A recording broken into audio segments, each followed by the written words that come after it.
Welcome to the Route Consultant Weekly Webinar, but this time for emergency medical services. Now, this is the first of many to come in this industry, so I want to welcome everyone who's here live or is watching this later. My name is Josh Gregory. I am the Vice President of Education here at Route Consultant, and really what I'm here to do is just help bring these new entrepreneurship opportunities to all of you, and then help accelerate your journey from here if this is something you decide you're interested in. Now, if you are here live, as always, we will have a Q&A at the end. And that Q&A is going to be any questions you have about the industry, either for myself or my co-host that I'll have on in just a second. But if you do have questions, please make sure that you put them in the Q&A button at the bottom. If you put them in that chat button at the bottom, it's nice that they're there, but I'm not going to see them. I'm not going to ask them. So make sure if you have questions that you want us to answer, that you put it in the Q&A button at the bottom, and we'll have time at the end to answer those if anyone does have questions. Now, you are here today to learn about a new industry. It's not one we've talked about before. It's the EMS, emergency medical services industry. And so you'll obviously want to hear from someone who's done it before, not me. So what we've done is we've partnered here with Hanz Fequiere, who will be on these webinars every single week to help all of you understand the opportunities here and find the best way to get started. So Hanz, if you want to come on to video, we can go ahead and get started. Sounds good. All right. Hey, Josh, how are you? I'm doing well. How are you? I am great. I am great. Thank God. Doing great. Yes. Yeah. So really what we want this first one to be is to just give kind of people a taste of what this industry is and more importantly, your journey and kind of how you got into it. So before we even get into EMS, I just want to hear a little bit about kind of where you grew up and what you did before you ever even found this industry. Okay, definitely. Well, I was born in New York, Yeah. Queens, New York. My parents relocated to Miami, Florida, where I spent 30 years of my life growing up. My dad was a respiratory therapist, so we have a little bit of the healthcare industry right there. My mother was an entrepreneur. In 2007, I moved to Atlanta, Georgia, and became a firefighter. Oh, And wow. at that point, Josh, I just needed a job. I was actually a mortgage broker for 4 or 5 years, but you remember the economy and the real estate market crashed Yeah. around 2007, 2008.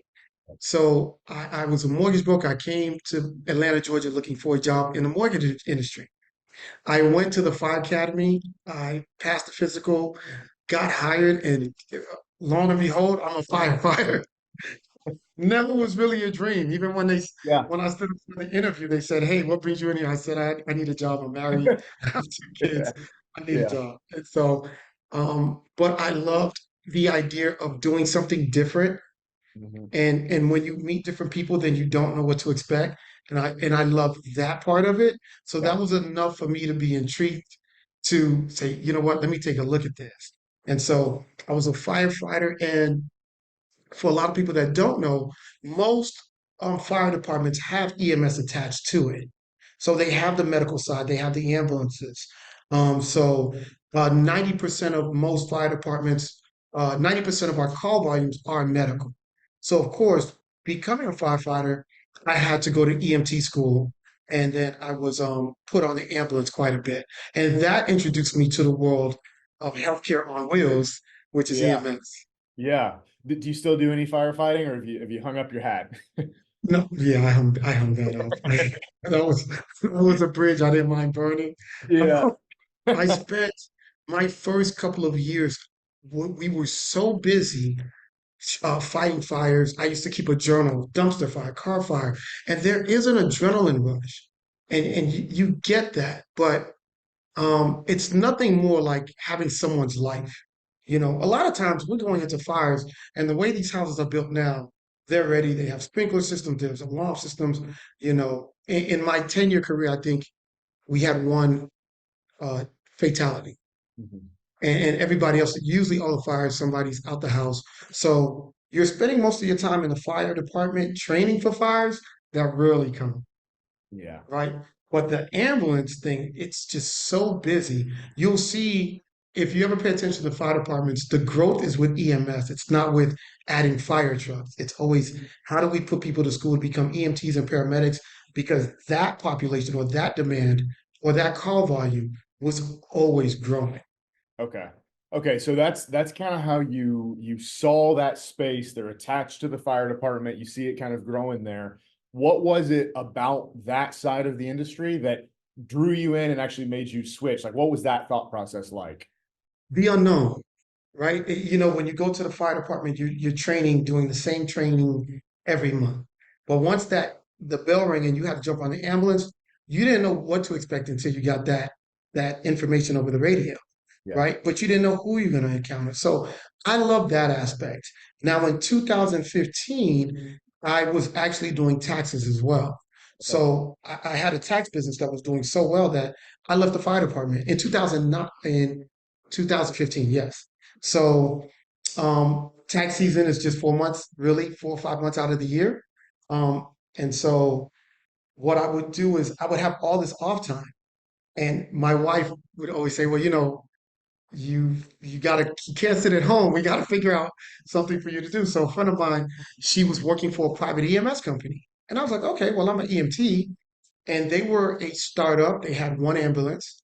My background with the mortgage broking, really you learn a lot doing marketing because you only make what you do. It's commission based with mortgages. So I worked a deal with them and said, hey, I'll help you grow this company. I always had a fond excitement level for marketing, and I helped them grow from one truck to five trucks in 6 months. Hmm. I didn't know what the numbers were, but I'm pretty sure they were doing pretty well because I Yeah. just took care of the marketing and recruiting. And in the EMS world, the community, even though it's so big, a lot of people know each other. I was recruited to do the same exact thing for two other companies. But by the time I got to the third company, I said, you know what? I think I know enough that I can do this myself. And Uh-huh. so I see the money that I was generating for other people, and I'm like, listen, I can't do this for anybody else. I gotta Yeah. do this for myself. And that's Okay. how I started my own company. Okay, so before we get too far into that, there's a lot of people who really haven't even ever heard of this before. So think about it this way, like if you're at Christmas or you're meeting a new person for the first time in a networking event, what's the elevator pitch on what this industry is? How would you, if somebody says, "What do you do?" or "What's this industry?" How would you give that quick pitch to somebody, that quick overview? We don't have to go every bit of in depth right now. Definitely. I get that question all the time, and I love the surprise I get when I tell people I own an ambulance company. And the first thing goes, Yeah. how do you do that? And I think that's Yeah. the pitch right there, because Uh-huh. no one, for the most part, the majority of the population, they do not know that you can actually own your own ambulance company. So once I tell people what I do, that draws them in to inquire more about it. There's really no sales pitch because it's such an like, right? It's an abnormal like situation to hear that. And so you get this follow-up question like they'll always say, well, do you work for the doctor? And I love this answer. No, the doctor works for me. And that gets them all the time. So when you Uh, know that you're paying the medical director, yeah, the doctor works for you. And then that again now opens the door for the conversation to continue. That's really all it takes right there. Yeah. So, you say you work for the doctor. What does that mean? Like, who are you carrying usually? Is it, how does it, like, at really general terms, what types of patients are you transporting and what does that really mean? And how do you get, Okay. With the doctor, so every ambulance company has to have a medical director that falls under your license. So in essence, the doctor is working for you because you're paying them. Mhm. So the patients that we serve, even though we have an actual ambulance company, we service, and the majority of companies are private EMS companies, emergency medical service companies, we service non-emergency medical patients. So we're not doing 911 for the most part. We're servicing patients that have scheduled doctor's appointments. Prime example, dialysis, someone who needs to go to wound care, someone who's, on hospice, just anyone who's not able to walk and they have to go by stretcher. Yeah. Okay. And is it hard to get into the space for the first time? Like, is it something that you need, years of training to be able to do this for the first time, or what's that look like? No, you don't. It's not hard. I think you just have to have the passion, the desire, to be honest with you, and just the patience. It's a company that takes a lot of patience to start, right? Because you're entering into a field that you probably don't have any idea, but anyone can start it.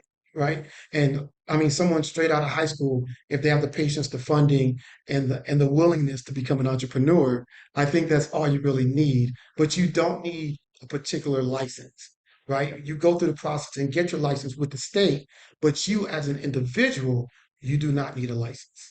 Yeah, and I think that was one of the things that was most surprising for me is I'm just assuming anything medical related that it's going to take years of licensing on my part before I can ever even look at it. But that barrier was a lot shorter than I expected it to be, honestly. Yeah. Uh, Now let's pull back just a little bit. So you said you did marketing for a few others and then you started your own. So how long have you kind of been involved in this space and how large of an operation did you ever get or did you ever see in this space? And what's Oh, that process definitely. been like? I started in 2016, bought my first ambulance from a title company. Yeah. The worst ambulance ever, but you got to start somewhere. Ford Yeah. 6.0, just notate that. And so I bought that truck in 2016, got started in 2017. My reputation, and this is all a customer service based industry, right? Word of mouth travels faster than anything. So letting people know, letting social workers and people know that I was starting my own, I had that influx of patients or the demand, right? Hey, we want our patients to go to you.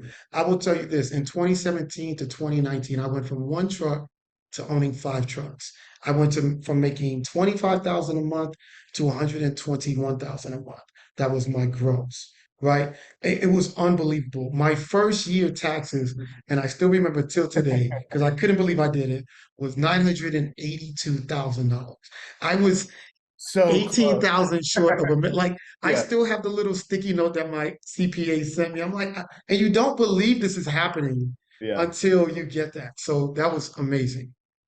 Okay. And that was in the span of 3 years. Yeah. So that is kind of an achievable growth journey for new contractors coming in and building from that kind of ground zero to 3 year time Sorry frame. about that. Yeah. My apologies. No, you're good. I'll turn that off. And so though that's kind of what your journey looks like. And then so since then, I think you've done some help also building others' businesses as well in that same way. Is that correct?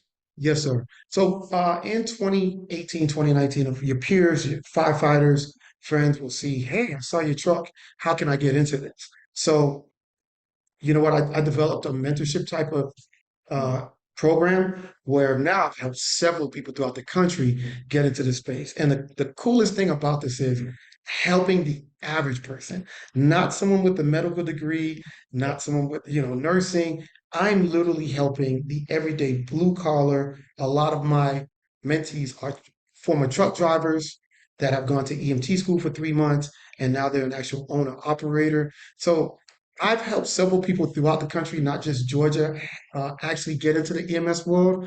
And it's such a rewarding feeling because it's different. It's like no other. When you see your ambulance with your logo going down the street, there's just something to be said about that, right? And Yeah. my mentees always have these goosebumps. And so traveling through that journey with a lot of my mentees that have helped them and watch them cross that finish line, it's been amazing. So, Yeah. that's where I'm at right now. In the FedEx space, there's the excitement of the first time you get FedEx trucks. You get your little name on the door, but it's still a big FedEx truck. It's a whole nother thing when it's like that ambulance is yours. You created that logo, that branding, that Yeah. you see that on the street. Yeah, I can completely see that of that Yeah. excitement. And Um, yeah, we've talked with my mentees, and I'll always tell them, listen, there's going to be the highs and the lows in starting any business, but yeah, your highs are definitely going to outweigh your lows. And when you see your logo, that's going to be a high. When you buy your first truck, that's going to be another one. When your truck has its actual stickers on it, that's enough. There's so many highs to this mhm, that with the right person and the person that has patience, the rewards are just tremendous, yeah. right? And opening up a company that in the government eyes you're just as important as an ambulance company that's tied to a fire department or a major hospital. They don't look at us any different. Mhm. Now, you talked about some of the highs. What would you say is the hardest part about getting started in this space? Um, Always finding the right team, right? Building a team. And I think one of my challenges have been in the mentorship spaces, transitioning someone who's accustomed to W-2 to Mhm. being an entrepreneur. So I think one of the biggest challenges is the mindset. And I'm not just opening up a business, I'm opening up, and I know this sounds funny, an actual company, a corporation. I'm opening up something that people rely on me for, and so you're an essential worker. So just the level of importance and trying to ingrain that in my mentees and letting them understand that we're in actual urgent care on wheels. Mhm. That's how serious I want you to take this. That's why we're compensated the way we're compensated, right? So where else can you get that kind of compensation and not have a medical degree behind your name? Yeah, that's exactly right. And I've seen this this has opened my eyes to just the whole idea of, I talk to people all the time who maybe they wanted to be doctors or they wanted to join be a part of the medical industry, but that was kind of a barrier they couldn't cross.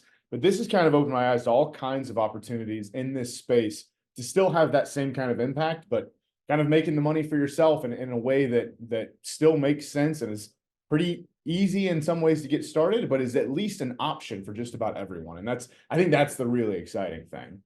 That is, and not just with the benefit of the financial benefits, but you have family members that really depend on you, Mhm. right? I've been invited to barbecues, funerals, when you really Yeah. treat these customers like family, it just goes a long way. So there's a self gratification that you get from this, and that weighs more to me than the financial, compensation. But that is just a key thing, and it's a legacy community. It's a legacy type company. It's something you can put in a trust, give it to your kids. It's a company that you would want it to last forever. Yeah. Yeah, exactly. Now, you're talking to mentees all the time as they're beginning their processes. What would be kind of the thing, if you could start over from the beginning, what would you tell people? What would you have changed for yourself? Or what types of things would you kind of encourage people as they're first getting started to think about? Think about the capital, right? Raising enough capital. Think about getting into this industry. When I first started, I got into it because my finances weren't. I wasn't able to get two trucks, Yeah. so I started with what I could start with, one. Um, but what happened with that is, once I got started, I really started rolling. But I didn't realize that once that truck breaks down, I didn't have a backup. So I urge all my employees, if you're running one truck, you get two. If you're running two trucks, you get three. Running three trucks, four, so on and so on. You always want to have that reserve truck. That's the one key thing that really set me back a couple of months because I already started transporting patients. But once my axle broke on my truck, I remember I was out of commission for a month. So now you're hoping those patients don't stay with the new provider, Yeah. Yeah. right? Not And only are so you losing revenue, you may be also losing patients as well if they switch. So it's not, definitely, oh, I lose the revenue for that day. It can have a long-term effect. So contingency planning, which everybody who's on this webinar and has thought about any of our other industries we talk about, should always be a part of your mind. But it's even more important here because you're building a brand, and that can, if you don't have a contingency in place, you're damaging oof, long-term brand. yes, definitely. Now, anything you'd point out is kind of, when you were thinking about whatever you thought this industry would be, anything that you would point to as kind of the biggest surprise once you got into it?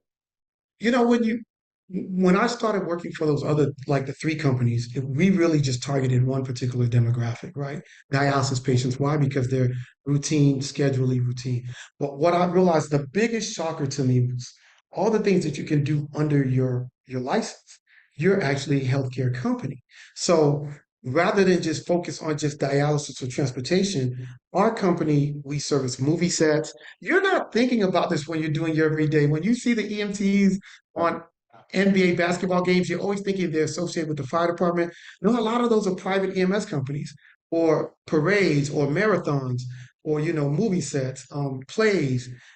Every actual TV show has to have an EMT on board. Mhm. So just the amount of different things that you could do. So that your money doesn't just come from the four wheels behind on that truck. You can start a CPR class. You can start your own EMT school. There's so much more you can do under your EMS license. And that was the shock. That was the most surprising thing to me. Like, oh wait, I don't just have to do dialysis. I could do okay, movie sets. I can do this. This is great. So Yeah, yeah, that was the thing. that's really exciting too. I'd forgotten about all of that too. Yeah. Now, when you're thinking about your mentees, when you're thinking about people who are looking at the space, what would you say are some good, important characteristics to have to be a good operator here? You have to be an owner operator. I think a lot of people in this space want to, um, you know, manage a company, right? Not run a company. Yep. And I tell them you have to be hands-on for the first year and a half to 2 years.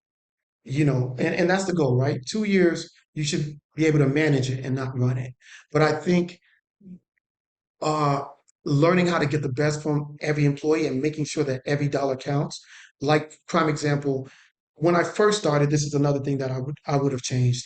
I had a We grew so fast. I had a receptionist, uh, an assistant, a biller, and a lead EMT who was in charge of supervisor, right? Mhm. But outside of that lead EMT, my receptionist and biller were not EMTs. So if there was an employee that called out, me being the owner, I'd have to jump on the truck. So now what I do is I tell all my mentees, hey, listen, let's create hybrid employees. So it's easier to get a receptionist and just put them through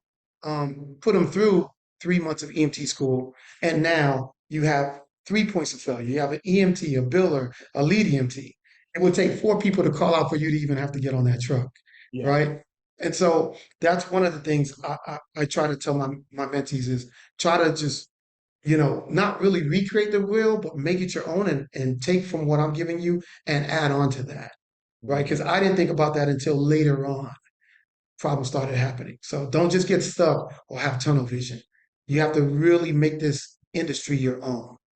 Yeah, and that mirrors what we would often say in the FedEx space of, hey, if you're going to hire a mechanic for your business, it's a requirement that they're also a driver because you want that contingency where if somebody calls out, it's nice that you have a mechanic, but you want them to jump in a truck if you need somebody. It's the same thing Exactly. where if you've got employees that are doing one service for you, but they can jump in a truck if you need to, then you've got two layers, and that's perfect. I think that's really good advice for a lot of people who are thinking about, how involved do I need to be? I think, if you're starting from the ground up, it's from what it sounds like, you should at least plan on being year and a half of trying to be an operator. And so how long did you drive the vehicle before you popped out? Ooh, 2.5 years. I Yeah. was so hands-on, but there's so many benefits to being an owner operator, right? For one, if you're an EMT, you can control your payroll, right? Because you can always jump on when you want. Number two, you can use that time when you're transporting patients to market, right? Number Right. three is if someone's late, you can get on. Number four, if there's an EMT that's not really living up to your standards, you can always use that as a disciplinary thing. There's just a lot of benefits. So to me, I had to learn to like really pull myself away and more manage. Uh-huh. But the fifth thing was when you're on that ambulance, so many of the social workers, patients, and employees love to see an owner that's hands-on. So, for instance, Josh, if you had an ambulance company and I had an ambulance company and no one even really knew me, they kind of knew I was the owner, but Josh Gregory's super hands-on. Imagine if my company's late all the time. It's more, uh, there's more of a chance that my employees and my patients will go to you. Yeah. Right? Now, if you have a relationship with your employees and your patients, then if you're late dropping somebody off, they're gonna say, it's Josh, I love you. I'm not going anywhere. They Yeah. build that rapport with you where it's harder for them to just jump ship and go somewhere else. But if you don't have a rapport because you're not really hands-on owner, then it's easy for someone to say, well, I don't know the owner anyways. I'm gonna go with ambulance company BCD, whatever. So Yeah. there are benefits, but I, I I had to literally really pull myself off just to make sure that my company's growing. Yeah, yeah, and I think that, Yeah. we see that all the time where, there's contractors, Amazon, FedEx, who just can't they can't imagine a world where they're not at least at the terminal every morning. Even if they're not driving, they have to be there. And this is I think there's two things to think through here. One, if you're new, this is what the path is going to look like. We are going to have some opportunities later where there's also going to be companies for sale, and you're inheriting some infrastructure there, so it might truncate that journey of how long you have to be involved. But I think what Hans is saying, no matter what, is important. Even if you buy a fully functional business that has everything in place and has staff where they're handling everything, you don't have to ever be on a truck. There's a lot of value of the person being the person for some amount of time that's actually involved in the day to day, making relationships. And maybe even if you're not in the truck every day, maybe you're spending time every day or every week going to hospitals and cementing those relationships, even if you're not the one driving the truck. So your journey may look different in how long you're involved in the driving, but no matter what, you should be involved. I think is that Yeah, no matter what that that, is it. yeah, Yeah, and I could have really removed myself probably a year and a half in. I just loved what I did, and so yeah, my business partner was like, "Hey, hon, we need you to grow the company, and you can't grow it too much while you're on the truck." So I had to understand that and start building a team that I trust. Right? I got to the point where I was averaging 120K, and I was paying myself a certain amount to say, "Okay, I'm going to take less of a pay to pay somebody that I truly trust to run this company the way I want." Right? yep, But that worked out great because I have time to do this and stuff, yeah, you know what I mean? yeah, And so now I haven't been on a truck in months, but I do stop by. I take my employees to lunch. I do monthly calls. Well, not me personally, but we do monthly calls to our patients just to do a welfare check. So they feel that hands on, even though I'm not there personally, they do feel like someone still cares about them and cares about their journey and their family members. yeah.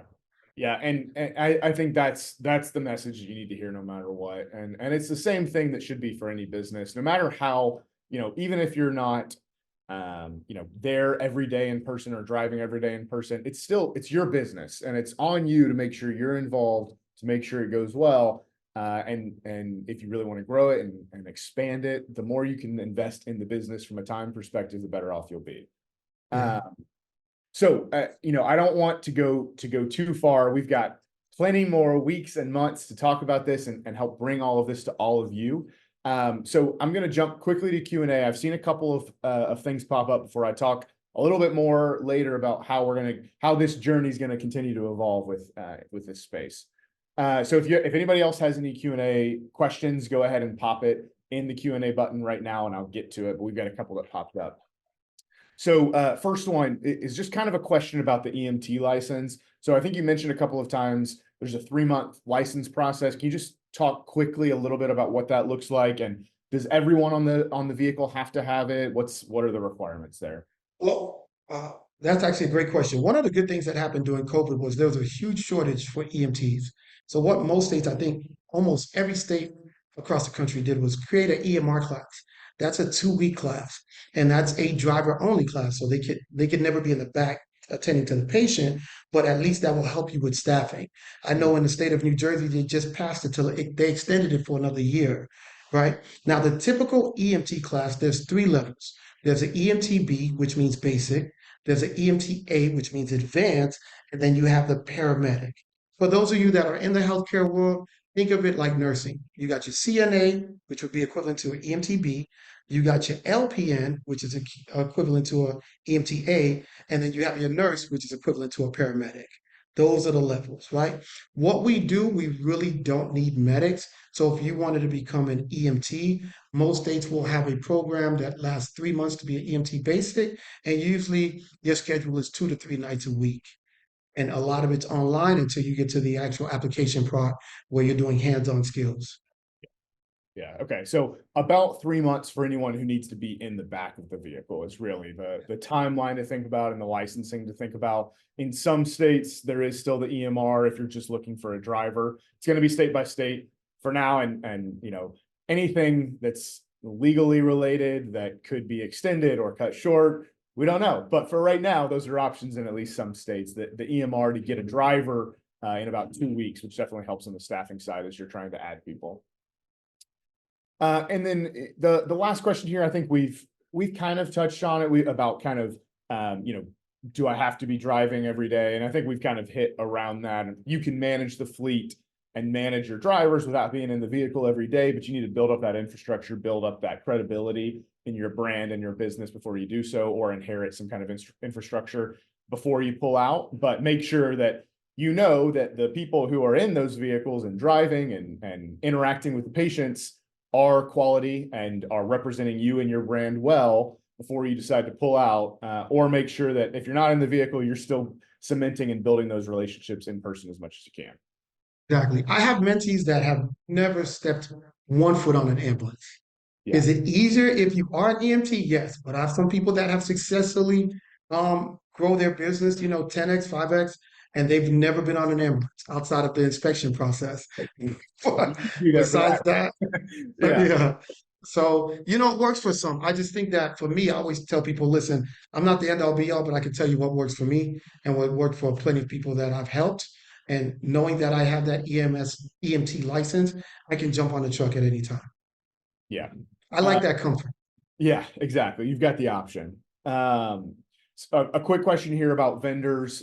Basically, are there any specific vendors we'd recommend? Any ones we talk about on the insurance side or anything there? Yes, there's plenty of them. That's a much bigger conversation. So whether you're working with us or reach out to us, we can help you with those connection points and make sure that you have the right vendors, the right people to talk to as you're starting this journey or picking up an existing business. Definitely. Here's one for you. So how does the billing work? Is it accounts payable? Is it a net 30? Is there a weekly statement from somewhere? How does that side of it work? And I know this is a long topic, so just a quick answer is probably best. Condense it. Yeah, yeah, All right, great. Well, most of the patients that you guys will be serving is probably going to have Medicare government insurance. The way that that works is you get paid every 2 weeks from the time that the bill was submitted. So let's say your EMTs drop a patient off, they do a PCR, which is a patient care report, and they submit it to the billing company. Your billing company then sends it to Medicare or whatever the insurance is, Humana, Blue Cross, that same day. From that day, 2 weeks later, 14 days exactly, you should see that money hit your account. So if your company is doing billing correctly, then every day outside of Saturday and Sunday, money should be in your account for all the months that you did 2 weeks prior. So Monday through Friday, you should just see money hitting your account. yeah. And the whole medical billing side of the equation is something to solve. There are Yeah, definitely things to figure out that will help with there, and that is the simplest version of the answer you can get there because there. basically, yeah, that's a whole nother animal, but yeah. Yeah, yeah, yeah. So I appreciate that. Okay, last question here. So when you're not using the vehicles, where would you typically park them? They're at my office. So most of the times, what I tell my mentees is make sure that you get an office that has overnight parking. Uh, doesn't have to be, in a gate or anything like that. Usually, overnight parking is fine. You have your cameras in your building, and they're parked at the office. You want to make it as easy as possible because a lot of your employees will start their runs at 4 o'clock in the morning. So they go into their office, they get all their gear, their jump bag, everything, and they check off your truck, and they're hitting the road. And that's why, again, we go back to you really don't have to, once you set up a system, this thing will work itself. You don't have to be there, micromanaging or watching everyone because they'll know what to do. They'll know who to pick up. Their routes are already pre-scheduled. So it's really just making sure that you make it convenient for them and easy for them to get to their trucks and supplies. Yeah, and you know that although there is that barrier, there's the 3 months of training, which isn't a huge amount, but you know that they then know what to do. They've gone through training, and so there's not a lot for you to manage because they've gone through classes and have been qualified for it. Exactly. Now this is obviously not a simple answer, but somebody said, it seems almost like 200 to 220K per truck gross. Do you have any idea of the profit percentage or margins that you saw there? Well, she said 220K. I guess they're thinking Per truck. annually. Yeah. And the profit. My first year when I did the 980, we did not know what we were doing. We spent a lot.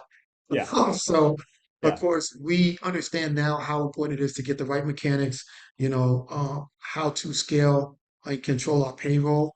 So, if you're making 220K per truck, I never did it annually, but I know that each truck monthly bought me about 25K. So, out of that 112, 20K, we probably profited between 30 to 50, depending. Yeah. It And fluctuated. yeah, James, we've looked at a lot of these numbers and we're seeing the similar ballpark. We'll be able to kind of give you those numbers as you're looking at individual opportunities or thinking about it. We're doing deep dives and have done deep dives into the financials, but yeah, the margins are higher than what you Yeah, see in some of these other, especially the more regulated industries like FedEx and Amazon, where they kind of dictate the margins. The margins you'll see in these spaces are higher. yeah. And thank God Medicare just gave everybody a raise. So Yep. Yeah, the margins are definitely better. that's the interesting thing. You may not pay much attention to Medicare, or maybe Medicare is not something you love to hear about. It's when prices go up, that might be normally something you aren't excited about. But once you're in this space, price raises to Medicare are fantastic, and you're always Yeah. that means you got to raise too. So yeah, it's one of those interesting things where you start paying attention to things that you might never have paid attention to before. Yeah. The profit margins can fluctuate depending on how you dictate your salary. It's a lot that goes into it, but it's been a rewarding, very rewarding field for me. And I've been able to open up several other businesses just from that one truck in 2017, and it's taken me a long way. Yeah. Okay, we've got one more here, and this is another one of those long answers that you're not going to be able to give a full answer to right here. But so, how do you find customers to work with? Do you knock on doors, cold calling, lead generation? What's the kind of the client acquisition process look like? And I know that there's lots of things to think about there. Definitely. Listen, there's a lot of different ways to attack that. You can also look for government contracts, Mhm. right? VA contracts. The most common way is going to social workers. Anytime there's a patient that gets sick, the social worker will depend, or the doctor will tell the social worker, hey, this patient needs transportation. They can no longer walk. So that social worker is going to dictate what ambulance company they're going to choose for that patient. So it's really about just having a great marketing team, great customer service skills, learning and mastering lunch and learns where you can literally schedule time with those social workers and explain to them your business and your company model and everything. And that's really where you're going to get the bulk of your customers. And after that, I marketed in 2017 to 2018 and never marketed again. Yeah. I never had to spend a dime on marketing. That's the thing, is that there's groundwork to do if you're starting fresh versus buying an existing business. But a lot of the patients that you acquire, especially the ones like dialysis patients that are very regular, they always have to go in. Typically, unless you mess something up, that's usually a patient that you get to kind of keep and have the recurring revenue there. Yeah, And yeah, that's I think that's the thing to understand. And there is a lot of nuance to understanding the best way to do it, and that's where Hans has done it himself for multiple companies and helped a lot of people. But that is kind of the equation in terms of, there's always, you can understand one truck, but it's all about building growth and building the larger business. There's ways to do it, and it's important to think through a bunch of things there that is not able to be answered in one 15-minute webinar here. This is a question. I don't know if you have any general ranges here, but how much do trucks cost? What kind of ranges do you see there? used trucks can go anywhere from 20 to 60,000. New trucks can go from 80 to 115,000.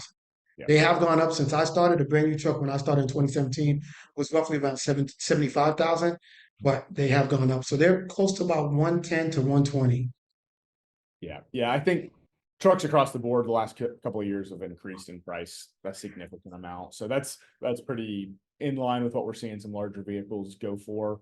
Do you ever rent them, or would you only purchase them? I've only purchased. Yeah, Yeah. that's most of the time that should be the rule of thumb. Yeah. Particularly for a vehicle like this, just like what we talked about, you could use a rental as a backstop if you really needed to, maybe. But your fleet needs to be one of the things that you're most concerned with, because if you don't have an ambulance, you can't transport a patient, you can't make money, and you lose brand equity there. So that should ideally never be a concern you have, because you've got backups. And Definitely. typically these are not super high mileage days either, for the most part, are they? No, no. And it really just depends on who's your scheduler and how they're building the route, right? If you find a lot of patients in one particular city, then you're going to build that truck in that particular area. It cuts down, late drop-offs, traffic. It can cut down on a lot. So really, we try to keep the miles down on the truck by building a schedule around one particular city, one particular area. Yeah. Ideally, that's how you want it. But Yeah. Yeah. when you first start, you get what you get. Yeah. I think that's a whole nother layer of how to build the right routes, the right structure to the business, so that you optimize your day and how all of that's structured. Yeah, there's all kinds of layers there too. Yeah. Okay, we'll do this as the last question. So, the equipment on the truck, does that come when you purchase the vehicle? Is it a set requirement in terms of what equipment has to be on there. And I assume you purchase that. If it's not with the vehicle, you purchase it separately and meet certain standards. Yes, every state will have a list of supplies that you need. But don't forget, guys, even though we're doing EMS, we're really transporting BLS patients. So you're not going to find too many really invasive equipment, right? You're going to find your typical nasal cannulas, like the basic life support equipment. Some vendors will sell trucks used that have full BLS stocks. What I would suggest is check with your state and see exactly what you need before you buy a truck that's fully stocked, because it might have stuff that you don't really need and you're paying for something you don't have a use for. Yeah, and that's just an important wrinkle to understand here is that each state has a few different regulations and things that you're gonna need to understand as you're getting up in that state. So we'll help you with those. We'll help kind of research and make sure all of that's clear, but just know that there's gonna be a general answer across the board for just about everything. And then assume that there may be some kind of state specific wrinkle as well that you want to clarify before you go too far. For the most part, they've been pretty much the same though. Yeah, yeah. And there's always going to be a couple of those states that are the ones that cause the most problems. And if you're in those states, you probably know which ones you are already, because it's the same problems for every business. There's just more regulations. Definitely. Perfect. That's where I'm going to leave it for today. So Hans, thank you so much for being here, answering questions, and just kind of laying out your story for everybody here. Now, if you're wanting to find out more about this space, as you've heard us talk about today, and pursue an opportunity here in the future, there are a few ways that we're going to help you out there. So the first is that we are going to have these webinars every week. So this is going to continue to be a place at this time where we're going to be here, talk about topics, answer questions, help educate you on the space at this time every week. So you can start to get used to Hans's face and mine if you've never seen me before. We're also going to have a one-on-one course that you've seen us do in other spaces. It's going to be completely free. And then a digital new investor summit that we're building and filming right now. Hans is actually going to be in our office later this week to go through some of that stuff. So we're working on those to get those live for you as soon as we can. So you'll have those options as well. And then once you've decided in this space, you've kind of heard me talk about it. We're going to have ways for you to work directly with Hans in the ways that he's kind of talked about as in terms of mentorship and guiding you through this space, helping you find the right opportunities, evaluating it and growing them. And including our team as well to help you achieve all of your goals as you're looking at this EMS space as an opportunity.